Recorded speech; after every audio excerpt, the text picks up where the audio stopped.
have somebody on the phone with us now. Pennie Kerber lives across the street from this building, if I understand it correctly, where the shooting took place. Pennie, can you tell me what you know at this point, what you've been able to see and hear?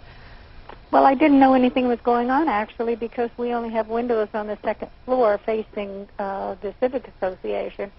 And I was busy talking on the telephone on long distance, and my son called me and said, "What's going on over there?" And I looked out the window and was like, "Oh, my God.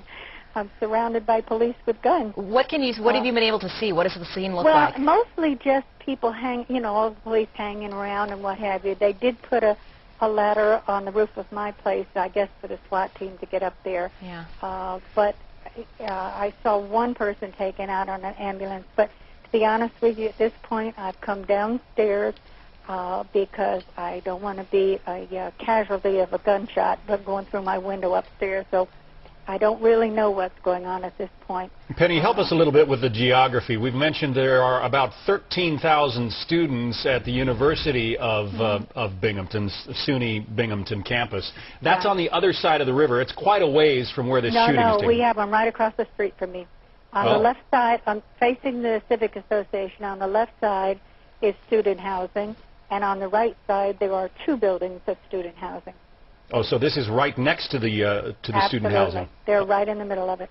Oh, my I'm goodness. right across the street from them and from the Civic Association, plus those three houses that have student housing. So for parents or those who have relatives attending SUNY Binghamton, that's certainly... Well, they're totally surrounded by police. If any of the students are home, I'm sure they've been told to stay inside and away from the windows. Yeah, so I'm sure they're okay. And then the local high school also in lockdown, as we understand it. The belief is that the gunman might still be inside the building, and people... Well, I would think so. Otherwise, wouldn't some of these hostages try to find out what's going on and get out of there? I don't understand if in these situations there is so much chaos. Think back of what happened at Columbine High School. I know. That was over for some hours before some of the people started coming out, because they you're just paralyzed by fear in a situation like this. Right. Pennie, can you talk about how busy? We're taking a look at the building, the American Civic Association. You said it's right there. How busy a place is this? It's pretty busy. There are people coming in and out of there almost all day. And it's mostly... I don't know, not citizens, mostly. They're from other countries. Right, they help with immigration and citizenship issues. Yeah, there's a lot of that. And sometimes they have classes and things. The fact that someone's saying there's 20 to 40 people in there amazes me, because unless they're having some sort of function or classes or something, and that could be too, because I believe they do put classes on in there, or lectures or something of that sort. Pennie, can you clear this up for me?